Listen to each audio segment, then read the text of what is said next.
Le sauvetage efficace des camarades n'est possible qu'avec un équipement adéquat. DVA, sonde et pelle. Mais ce qui est particulièrement important, c'est le pelletage et le creusage. Et cela n'est bien sûr possible qu'avec de bons outils. Cela signifie qu'il faut d'une part une bonne pelle et d'autre part la bonne technique. Et la technique, il faut la pratiquer. Comme pour une profondeur d'ensevelissement d'1 mètre, on doit déplacer environ 600 kg de neige, on a besoin d'environ 10 minutes. Ces 10 minutes montrent aussi que le déblayage est en fait la phase la plus coûteuse de toute la recherche, pas seulement en ce qui concerne l'effort, mais aussi au niveau du temps nécessaire. La sonde reste enfoncée à l'endroit où on a une touche. C'est très important, parce que premièrement, on peut directement lire la profondeur d'ensevelissement. Si on a une sonde avec des repères de couleur, ou même une graduation en centimètres.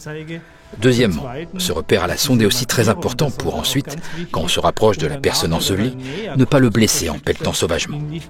Donc, qu'on sache, quand il ne reste plus qu'un segment, donc 40 cm, qu'on doit maintenant faire un peu plus attention, donc travailler plus prudemment. En creusant, il est important de mettre toute son énergie, donc on peut vraiment creuser ce que l'outil contient, surtout si on est encore près de la surface. Quand on se rapproche de la pointe de la sonde, donc de la personne ensevelie, on peut creuser un peu plus prudemment. Si on creusait directement au niveau de la sonde, une sorte de puits, ce ne serait pas pratique.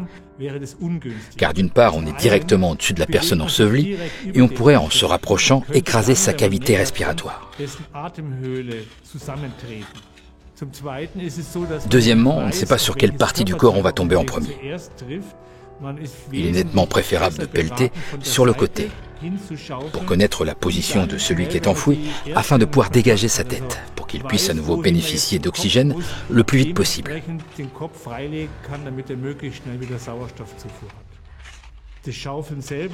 Le pelletage lui-même ne commence pas directement à la sonde, mais selon la profondeur de l'ensevelissement. On va 1 fois et 1 fois et demie en aval de la pente. C'est là le point où on commence à creuser. On commence à pelleter et idéalement on s'organise avec 2 personnes devant qui creusent vers la sonde et d'autres qui aident à l'arrière pour déblayer la neige et ainsi créer une large rampe vers la personne ensevelie. Si on est seul, on creuse directement à une distance appropriée en partant du bas vers la pointe de la sonde. Si plusieurs personnes participent à l'excavation, il faut avoir une bonne coordination. Cela veut dire qu'il faut se parler et creuser ensemble, pas chacun de son côté. Si l'on est à 2 pour creuser, on se positionne à gauche et à droite en dessous de la sonde et on creuse vers la pointe de la sonde. Si l'on est à 3, on se positionne à gauche et à droite de la sonde et la 3e personne derrière.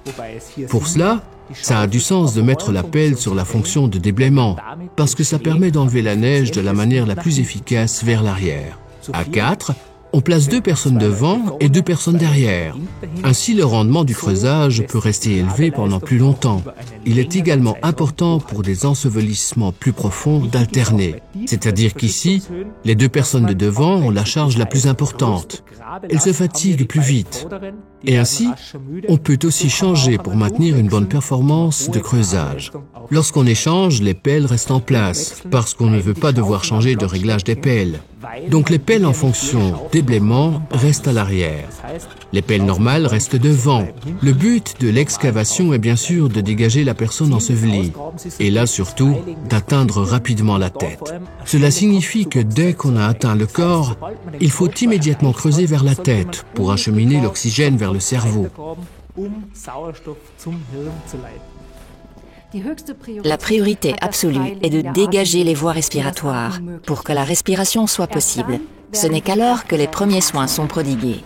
Si la personne est bien allongée dans le trou de la pelle, elle y est mieux protégée du vent et du froid. Ici, on peut, avec un lit fait de sac à dos, le sac de bivouac, des vêtements, la garder au chaud. Il faut aussi bien la soutenir psychologiquement et attendre ensuite ensemble les secours professionnels.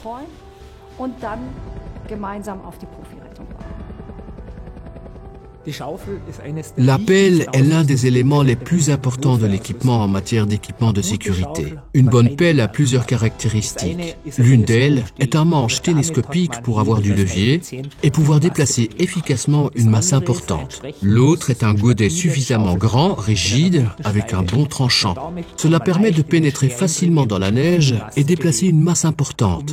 Un manche caoutchouté ou offrant une bonne prise en main nous aide, lorsqu'on est dans la neige, mouillé et avec des gants, à ne pas perdre l'adhérence.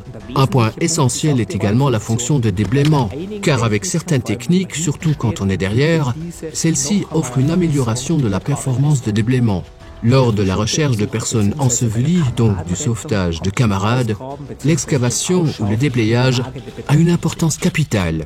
C'est ce qui prend le plus de temps et c'est ce qui est le plus fatigant. C'est pourquoi il est si important de s'y entraîner souvent. Seul celui qui s'est souvent entraîné avec sa pelle est suffisamment performant en cas d'urgence et peut assurer la survie de son ou de sa camarade.